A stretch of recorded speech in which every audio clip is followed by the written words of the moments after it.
Okay, again, thank you for attending our webinar today. A great topic. I'm getting more excited as we get into some of the more practice management focused topics. For such a long time, I've been dealing with coding and communication on our webinars that I wanted to take a quick break this week or this month and talk to you about one of the fundamental issues I find in dealing with chiropractors with the retention. Communicating finance has become so difficult, and I think it's more difficult in today's arena because we have higher deductibles, higher co-pays, all of those types of things. And so we now are in an environment where we know money is more of a topic with the economy and people's perceived, well, not perceived, but their fear of the financial situation in their world. So this idea of communicating finances, with most people I talk to, it isn't working. And that's what I hope to give you some new insights on how to handle this topic. But uncharacteristically, I'm going to put a poll up right here at the very beginning because I'm curious about where you guys are at. So I'm going to launch a poll, and I need you to answer this for me quickly. And it's just asking you, do you or your staff dread talking about money with your patients? So if you can do me a favor, click on that and just be honest. It doesn't tell me who you are, doesn't incriminate you by any means. But I'm curious with the people on the phone or on the webinar here, are you concerned? Does it bother you? Do you not enjoy talking about the finances with your patient? Yes, no, and be honest with me if you don't do it at all. There are a lot of practices that honestly just don't communicate finances of any degree. They just kind of tell their patient what they owe. So if that happens to be you, go ahead and say you don't do it. But again, do you dread the idea of talking about money with your patients? I'm going to leave this open for a couple more seconds here. We've got the majority of the people that have voted. But all right, I'm going to go ahead and close this, and then I want to share it with you. Very, very interesting statistics here. We have 63% of the people on this webinar, and there's just over 100 people on the webinar, and 63% of them, yeah, they dread it. They don't look forward to it. 36% don't have an issue, which is fantastic, and then 2% just don't do it. And that's pretty much what I had expected based on my contact with practitioners across the country. And so, why is it? Why is it that the majority of the people on this webinar dread the idea of communicating finances to patients? Well, here's how we want it to be. I think when we think of if we had the ability to communicate finances to patients, we want it to be this easy. You provide a service, they give you the money for it, and everybody's happy. There's fair exchange, there's no issues. But the reality, this just isn't how it happens in most of our offices. As much as we want it to, as many systems that you may have learned or been a member of different consulting groups, the transaction of money is typically not this easy. It's not this effortless. It becomes a lot more tedious, and there's a lot more fear that's involved in it. And I honestly think, over the years, as you've tried to figure out this idea of insurance, or even if you're a cash practice, this still affects you on how you're going to deal with this exchange rate, this compensation for the work that you're doing in your office. And I honestly think most people feel like this. You feel like a cheesy salesman. You dread it because you're going in there, and number one, you don't feel like the patient even has the money because you're telling yourself, well, I couldn't afford it if someone told me I had to pay this much. Or you feel like you are in this system that you've learned from your consultant, and you're going in there and you're doing this mind manipulation with your patient, and you're moving them through these stages of awareness and getting them to a point where they understand the value of what you're doing. And it's a gimmick. And I'm saying that wholeheartedly because I've been a client of a number of different groups in my day, everything from the 4-day report of finding to the 2-day spinal decay motivation talk that you do. I've done it all, everything from scaring them with x-rays, scaring them with degeneration models, to really having this 4-day process in which I'm getting them to accentuate their condition and how it's affecting them and getting them to minimize the financial obligation. And it's just, you feel like this guy on the screen. You just feel like a big cheesy salesman. And that's not what any of you got into practice to do. You didn't get here to practice financial conversations. You wanted to treat patients.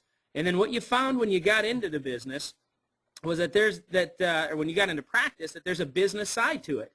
You found out, I've got to somehow deal with this topic of money. And those of you that practiced back in the 80s, it was great because insurance covered the majority of it. Your patient understood it was just a flat copay. Everybody was happy. But times have changed. The environment has changed. Now some of you don't even know what the patient owes. So you just don't communicate about it at all because you don't even know what to charge them. And so there's just so many issues that we have developed. And the bottom line, this is why you're not doing as good a job of communicating finances as you should be. It is fear. You are fearful from one of two directions. You're either fearful, number one, that the patient's going to reject you and leave your office and they're not going to commit to care. Because again, most of us have a poverty complex. Most of our staff members have a poverty complex. And when I go in and work with offices, one of the first things I do is try to figure out really where the awareness of each of the staff members are. Do they have a poverty complex? And I don't mean that as a negative or a slandering term. It's just from the standpoint that maybe we're living paycheck by paycheck. And when you're living that way, you assume everyone else is. And so it's hard for you to go to someone and say you owe $400 for the care in our office, or you have a $1,000 deductible, and you walk into it and you're all fearful that they're going to reject you and leave. And then you have this little compassionate heart where you understand, and you don't want them to not get the care because of money. So then you start fooling around with the money to make it affordable, and you start giving all these deals, and you have these prepaid discounts, and it just gets all convoluted, all messed up, and it's not authentic. And it comes from this thing of fear. Fear is dominating what we do. You may have heard me talk about that when I talked to you about coding and documentation. Fear has to stop being our motivation. We've got to get back to believing in what we do. Now, if you want to get psychologically on this topic of fear, the only way to eliminate fear is to have understanding, is to know your environment, is to be confident in what you're going to say and how you're going to say it. And that's kind of what I want to talk to you about today. I want to give you a different way of looking at this financial consult. I want to show you that it's a big part of your process with the patient, but it's really a small part of your process because you don't want the focus to be on the money. I agree with those other consultants that are out there saying you don't want to focus on money, but at the same point, you don't want to avoid it. You need to let your patient know that you understand there's a financial thing, and you also need to let them know that they're going to be responsible for paying. So I want to get you thinking differently, and I want to get you understanding that finances are just as important as how you communicate your care with your patients. You need to understand that patients are concerned about the financial situation. And this is the best way I can explain it to you. When I visit offices across the country, myself and my team, I visited hundreds and hundreds of offices across our country. And I walk in the doors and I sit and I listen and I observe on how they run their practice. I watch them with new patients. I watch them communicate copays, deductibles. I have some people that are doing, have this very formal arrangement where you go and sit in an office, you sit down, you put a piece of paper in front of them, and you're conveying really what they owe and the different options they have to pay. I've seen offices that do year care plans where it's one fee for unlimited care in the year. I have other people that it's a full care plan, but it's a year care plan, but there's a certain amount of visits that go into it. I've seen people that don't do anything and just say we're going to take it visit by visit, and people that are doing 32 or 46 visits because that's what their protocol is, whether it's decompression, CBP, Pedimont. I've really seen it all. And I understand everyone's got their own philosophy as far as this idea of duration of care and trying to get the patient committed in the very beginning, get them agree to a financial relationship, and then your thought is you don't ever have to deal with it again. If you deal with it right then and there, you get the commitment, and you do a great job in your report of findings, and you build up all of this value, and you hit them with this $2,000, $3,000 bill that they're going to pay over a year, so it's very sustainable from a monthly payment standpoint, you feel you've done your job. Well, I'm going to flat out tell you psychologically you have done nothing but created more headache for yourself. And I know that I'm contrary to a lot of consultants out there, and I'm not challenging their thought process. I get what they're doing, and it makes sense. I'm telling you, psychologically, people need to have just balance. They need to understand the exchange rate with their payments. The problem with that one time and one time only conversation of money, they forget why they're paying you in month 5. They don't remember the value because think about it. By month 5, they're not coming in as often, and they feel great. And now they're trying to remember why they're paying you. We've got to think about finances differently. I need you to think about finances as a very, very vital part of their commitment to care, not in the beginning, because retention you really lose the patient once the patient starts feeling better. And if you don't ever talk about money, if you don't ever talk about their commitment after the first 2 to 3 visits, you're going to run into issues. And here's my challenge to you. You may say, Bharon, you're full of garbage. I don't believe anything you're saying. Here's my challenge to you. Prove me wrong. I really want you to do a true retention analysis in your office, not dividing your new patients into your visits, because that's a bunch of hogwash. That's not your PVA, because you have all kinds of people, maintenance people, all those other people that are in that mix. So I want you to do a true retention analysis. And I don't have a slide for this, but you're going to want to write this down. And this will blow your mind when you really see what your PVA is. Over the last 3 months, you've had new patients that have walked in your office. For 3 months back, you need to list all of the new patients that have come in your office. You then need to, for each new patient, you need to find out how many visits they have been in your office. You need to actually calculate. This person came in for 6 visits. This person came in for 5 visits. This person came in for 8 visits. This person's still coming. And you need to really look at how many visits they've come in. And you're going to be absolutely astonished at how many people have dropped out by visit 5 or 6. And if they're dropping out by 5 or 6, it's because they don't understand the value of their care, and most likely there's a financial issue. All right, and so I want you to think differently. I want you to think, you know what, I'm going to be a very upfront and honest person with my patients. I'm going to tell them what I know when I know it. If you take that mentality with them and you're not fearful of any topic, you're going to have more of an authentic communication. So let me tell you more of what I'm talking about. First of all, you've got to understand your patient. You've got to know who you're dealing with. And I do this little psychological thing with my clients when I go into their offices. And I'm not going to play a game with you. I'm just going to come out with it. But I really want you to think about this idea. Your patients have primary concerns even before they walk in the office. There are things that ultimately are the things that they consider when they ultimately make a decision. And think about this for yourself. When it comes to making any major decision in your life, and believe it or not, your patient's commitment to care in your office is a major decision. When they make a major decision in your life, what are the 2 primary factors that you think about? The first one is time. Do you have the time to do it? Let's say a vacation. Let's say coaching for one of your kids' activities. Let's say a new job, maybe a new hobby, maybe doing charity work, opening the hours of your practice. What is one of the major factors you look at when you make that major decision? Your time. What about money? Do I have the revenue to do it?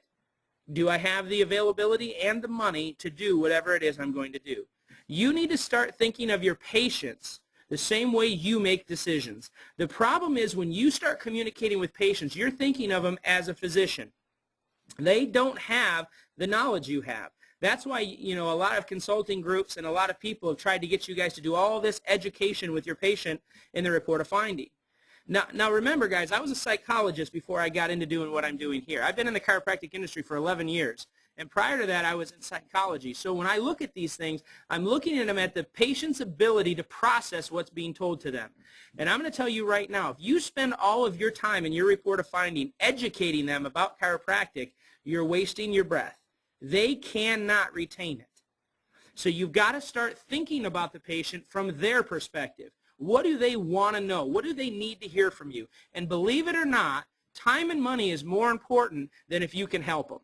And the reason I know this is true, how many patients have you told them, we can help you? I just need to see you 3 times a week for the next 4 months, and then we're going to be in good shape.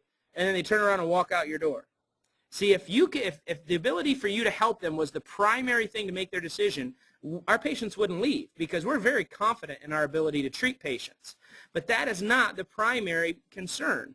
It is time and money. If they can afford it and they have the time, our patients will stay. So we need to address this. Now, how do our patients ultimately make this decision? Or how do you ultimately make a decision? You look at their calendar and you look at their checkbook. If you want to know what's important to somebody, you look in their calendar and you look in their checkbook, where they spend their time and where they spend their money, and that's what is important to them. You also need to understand this isn't an issue of whether they agree with you or not. It's an issue of priorities. We all have a priority list in our mind. When we choose whether we're going to go to work or go to our kids' activity or go to the doctors, it's a priority thing. And here's another analogy that I give staff. When I find a staff person that has a poverty complex and they're the one that's responsible for communicating finances to patient, you know, I talk to them and I ask them, I say, you don't look like you really believe in that amount. You look like you're a little afraid to talk to the patient. And they go, yeah, because if you came to me and told me I had to pay $600 for this phase of care, I'm going to tell you I don't have it. And so this is the analogy I give them. If you walk out in the parking lot right now and you have 4 flat tires in your car, now you just told me you didn't have $600, which is pretty close. $400 to $600 is what you would pay to put tires on your car. Are you going to tell me you just wouldn't drive? No, you're going to find a way to do it. You're going to find a way to get money to put tires on your car because it's a priority to you. You have to understand your patients are coming to you because they can't live their life in any specific manner. I mean, they're not able to live the way they want to live. It's a priority in their life. Don't assume that you have the same outlook that your patient does because you're not the patient. You don't have the same condition. You don't have the same life. You've got to remove yourself and your opinion from your communication pattern. You need to focus only on what you know matters, which is the time and money. If you construct your whole communication process over the first 2 to 3 days of merely doing nothing but meeting their concerns and taking out your thought process, taking out your opinions, and just telling them the truth. You see, when I teach this, my clients get so excited because I actually free you from the responsibility of getting commitment. I mean, think about it. Doc, how many times do you tell your staff that you're going to track how many people commit to care? Or if you're the one that communicates finances, it's all on our shoulders to get them to commit. And that's why the fear sets in. Stop it. It is not up to you to get anybody to do anything. Your job is to tell the truth. Your job is to tell them what they need to hear, not what they want to hear. If you communicate authentically, you are going to get a much better response from your patient, but you cannot be afraid of it.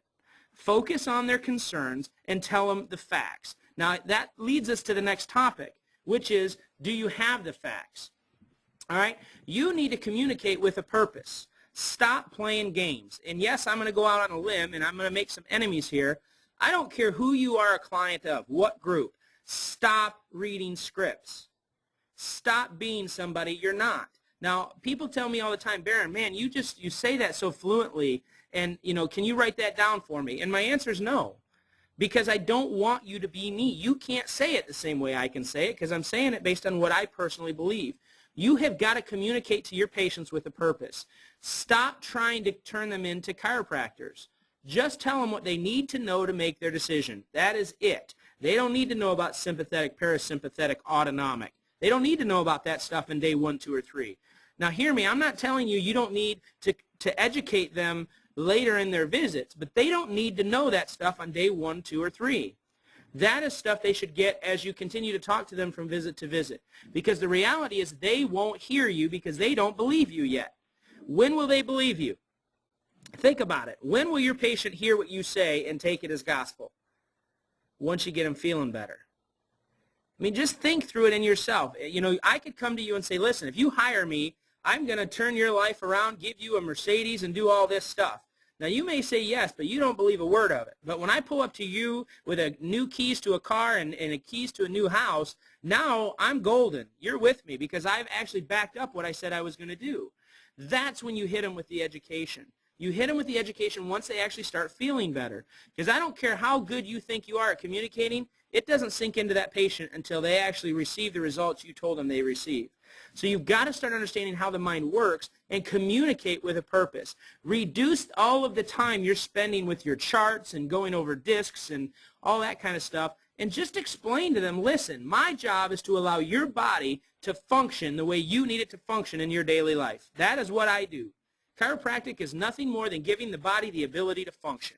Now, how we do that really depends on what's going on with you. What we're going to do today in our exam is we're actually going to put you through different motions. We're going to try to emulate the situations where your body's breaking down, because I have to believe, Mr. Patient, that you're here because you can't do something you want to do. Is that correct? Of course it is. So I'm going to emulate those activities. You're going to talk to me and tell me about when this condition gets worse or better, what you do to make it worse or better, when it hurts, when it doesn't hurt, all that stuff. And that's going to give me an idea of the types of exercises and the tests that I need to do on you to find out where and why your body's breaking down. Now, my whole care plan is going to be completely designed on getting your body back to the ability to do what you need it to do. And that's very relative to you, Mr. Patient. I don't assume that you have the same goals that the patient that just left my office does. So you're going to have to communicate with me. You're going to have to tell me what's really going on and what your goals are for being here in my office. And then with that, along with what I find, is how we're going to create a treatment plan to get you well.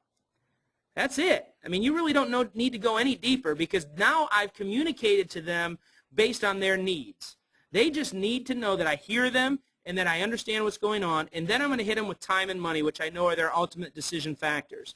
But if I started hitting them with, subluxation and parasympathetic, sympathetic, I'm going to confuse them, and then confusion breeds fear. Remember, fear is nothing more than a lack of understanding. I don't like what I don't know. So we've got to communicate in a way that they understand what we're saying. And if you do something similar to what I just ran through, I never said a big word. I never said anything other than what I knew the patient could understand. But I also never lost the inherent philosophy of my profession. Now, once the patient is in and we treat them and they get better, that's when I actually start hitting them with the terms of chiropractic so that they're intelligent when they go out and talk about what's happening in our office. But I'm not going to do that in the beginning. You want to communicate with a purpose. When you do that and you minimize the confusion of the patient, it makes it much more easy to communicate the financial side of what you're trying to do with your patient. Now, the next thing you've got to do is you got to know what you're talking about. So you're going to communicate with a purpose, and then you're going to know what you're talking about. And it is very, very, very important if you accept insurance in your practice that you verify your insurance. Now, I just did a webinar last month on how to properly verify insurance and talk to you, and there was a reason I did that because that was a precursor to this month. You need to know what's going on with your patient. Now, I'm going to challenge you here. You cannot wait for the patient to show up in your office to verify. I learned this the hard way. I've got a preteen daughter, and I would appreciate it if you pray for me because I am in uncharted waters that are about ready to just consume me. Women they blow my mind naturally, but you get a little teenage girl in your house, and it just totally throws everything off kilter. But anyway, I didn't realize until she started going to activities how fear really does control most of our lives. For example, if she's not home when I expect her to be home, she's abducted, she's kidnapped, I'm going to get a ransom note, she's just dead. I mean, because fear, I'm always going to go to the most extreme situation possible when I don't know what's going on. We always think of the worst when we don't know what's going on. And that's the same situation with your patient. When they walk in your office and they're expecting to be told what their copay is or whatever the situation is, or they just leave and someone asks them, well, how was your visit today? Well, how much did it cost? And they're just like, well, I don't know. They didn't tell me. They're automatically going to assume that it is expensive as all get out for your office, that it's going to be some multi-thousand-dollar bill because they just don't know. People cannot leave your office not knowing. If they ever walk out of your office on day one and they don't have everything they need to know answered, you have not done your job. That's one of the questions I ask when I come into an office is I'm saying, what does your patient leave on day one knowing? And they're like, well, they know that they're going to come back tomorrow. I'm like, that's not enough.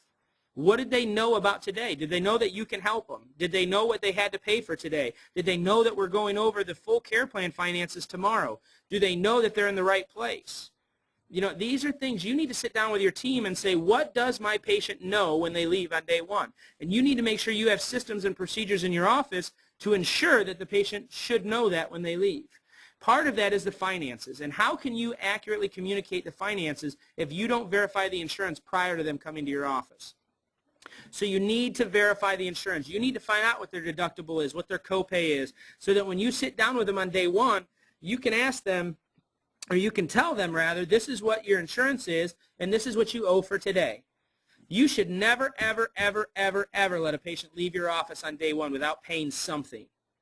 Because when they leave not paying anything, you've already trained them that money's not important in your office. And you're creating a patient base that's out of control. And some of you are sitting there thinking, you know what, we have a number of people that just leave here and they don't pay, or, oh, they forgot their checkbook, or all these excuses. All I'm going to say is you've created that environment because you never made it important on day one. Think of it this way. Let's take it out of our situation. When you start a new job, you are on your utmost best behavior. You're going to show up on time, maybe even a little early. You're going to dress appropriately. You're going to do everything to the best of your ability. And then you start noticing the other coworkers are kind of showing up late, or they're taking an extra long lunch, or they're very disrespectful to the patients and the doctor. And then you just eventually start taking that same form because you become a product of your environment. See, your patients are on their best behavior on visit one. You have to set a clear example and expectation for them, and one of them is that they have to pay for something. There is never a reason they shouldn't pay unless it's a personal injury or workers' comp case. So you need to make sure when they leave on day one, even if you don't 100% know, let's say you tried to verify before the patient came in, but you were on hold or they were closed because you're on the West Coast, So you just don't know. At least collect something. You should have a policy in your office where it's at least $50. And then let the patient know we weren't able to verify, but we've dealt with your insurance before. We'll need you to pay $50 today, and if for some reason it's not that much, we'll apply that to future payments. But something needs to be collected on day one. You're not afraid to communicate about it. You're not ashamed to communicate about it. It is what it is. And I use this example. When you go to stinking Walmart, do they ever give you the option of paying next time you come back in? No. And you know, we've got to get out of this mentality, oh, but we're chiropractic, so it's different. No, it's not. You're still a business that only functions on payments.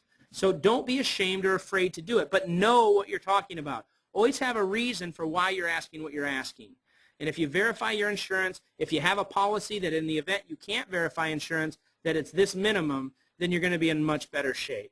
All right, but you need to know what you're talking about. So you're going to communicate with a purpose, and you're going to know what you're talking about. The last thing is you need to give them options. I'm very, very big on this because most offices right now have way too much dependency on the front desk, meaning that everybody checks in, everybody checks out. So each patient in your office is taking your front desk time more than they should. And so it creates an issue of some offices that are overstaffed because they have poor systems, and other offices that are just missing systems because their front desk is so overwhelmed they can't get anything else done. You need to try to create options that are convenient for you as well as the patient. Now, the frequency in which we see patients, you should not really ever collect visit to visit. I mean, it just doesn't make sense. It's inefficient for everybody. It's inefficient for me, the patient, to whip my credit card out 3 times a week. It's inefficient for the front desk to have to sit there and do that 3 times a week, every patient. So just give them options. If you've got them committed to a certain time frame, then you need to just say, listen, as a convenience for you, we have options with how you can pay this. You can pay weekly, you can pay monthly, and that way it just makes it easier for you. And then if they ultimately refuse, then let them pay visit by visit. But give options. Don't be ashamed of it. It is what it is, and maybe you're going to be amazed how many people will select the monthly or the weekly option to pay. So if you know their copay is $30 a visit, just tell them it's $90 for the week. Let's just go ahead and get it taken care of, and you don't have to worry about it. I even go as far as telling them the truth. Well, Jim, I make you pay on Mondays because I know if you pay on Monday, you're going to be here a Friday. Well, what do you mean? Well, I know you're not going to let me take your money without getting what you paid for. And my goal is to get you to this office so you can get well. So pay me today so you get your care tomorrow. And I'm just serious with them. That's the only reason to have someone prepay. You can't legally keep the money. You can only keep it if you provide the service. So all you're doing is trying to find ways to make the care more of a priority to the patient. And if they've already paid for it, they're more willing to get it. And so I tell them flat out that's the reason we do things in our office. Tell them monthly, listen, let's just get this thing taken care of for the whole treatment plan, and that way you can just come in, get care, and leave. We've already got you pre-scheduled. We've already got you prepaid. It's going to take about 5 to 10 minutes off each of your visits and get you in and out of here. It's the truth. It makes sense. You're giving them options. So don't be afraid of the financial consult or your scheduling consult. Just be truthful. Create systems that make sense for your office. Reduce the dependency on your front desk and allow your office to flow more smoothly because we've got a lot of these little tedious issues already handled. So again, you're going to communicate with a purpose. You're going to know what you're talking about, and then you're going to give them options. Those are really the 3 steps to a good financial communication. Now, yeah, there are other systems of, well, how do you calculate all of the discounts and all of that kind of stuff? And I'm not going to get into that today because I'll be 100% honest with you. I'm not a huge fan of discounts. I don't believe that you need to discount. You are so out of exchange as it is with your patients that there's no incentive needed. You just tell them the truth, be honest with them, provide great care, and that's all the incentive they need. If you just communicate this authentically, and I wish I could get every client that I've ever had on this webinar telling you how naysayer they were when I first introduced this system of just talking about it and not being afraid of it, and how many of them have just saved their whole practice because they no longer dread it. And people get it, they communicate it. It's not 100%, nothing ever is, but at least takes the pressure off of you going towards your program and going towards your patient not believing in what you're saying. It saves you, Doc, if you have staff that does this, it saves you from dreading what your staff's even saying in there, or hearing about them complain, or having to track stats because you don't have the conversions that you need, and then playing the blame game. Get rid of all of it out of your office. It's all unnecessary energy. Be authentic. Tell them the truth. If you are just a truth teller, it takes all the pressure off you. because there is no game. There's nothing that can self-explode or spontaneously combust in the system because you're being truthful. The truth will always set you free. That's been my philosophy in business and in life, and it's never let me down. If you just get authentic with it, you're going to make a complete difference in your practice. Now listen, your perspective makes all the difference in the world. The way you look at things. I wish that in a week I can re-ask you that question if you dread doing this. Because if you just change your perspective of the situation and you see your opportunity of community finances really empowers your patient to take control of their health, that you are very fair in your price and you give them so many options of payment that you're excited to talk to them about how convenient it is to get care in your office, your perspective is going to turn all those no's into a yes. Because you're just not going to allow yourself to be overpowered by the frustration, overpowered by the negative energy involved with sales. You're not going to be the salesman. You're going to be a truth teller. And there's so much power behind just telling the truth versus selling. And that's all I want you to do. I want you to get back to your inherent roots of being honest with yourself and not being afraid of this idea of money and just communicating to people authentically. If you do it, it changes your whole perspective on what's going on. And again, as this picture shows, it turns the no's into a yes because you're just making it easy. It makes sense. It doesn't feel gimmicky. It's just the truth. And that's what I want to leave you with. I want you to know that being truthful and honest, there is no negative side effect to that. If you do it, the majority of the people you make contact with will say yes as well, and you're going to move forward with getting people well, getting them consistently well, and having them participate in your approach to healthcare. Now, I hope this has been insightful for you. I hope that it's giving you some stuff to chew on. People always have questions when it comes to this. So I'm not going to leave with the expectation that you guys just have this and you're going to run with it. I typically offer you guys a review of your practice, and I'm going to do the same thing here, but this particular review is going to take more of a special interest on how you're communicating finances.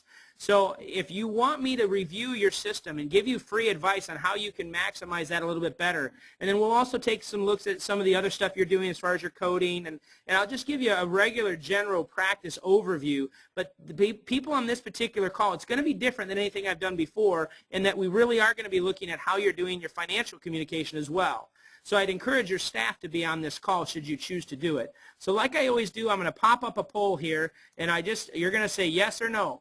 If you want me to do a review of your office procedures. If you don't want to do it, just say no, and we'll leave you alone. No one will contact you. If you want us to look through it, just say yes, and we'll be done with it. But again, if you want more help with that particular idea without the threat of being sold anything, then yeah, just let me know, and I'll be more than happy to do that. But again, I hope that this has given you a little bit of information on how to look at this differently, and ultimately gaining control of your environment, gaining control of your patients, and ultimately just loving every aspect of what you get to do for people. So I sure appreciate you for your time. Always do. Hope to see you in one of our future ones. God bless you, and we'll talk to you soon.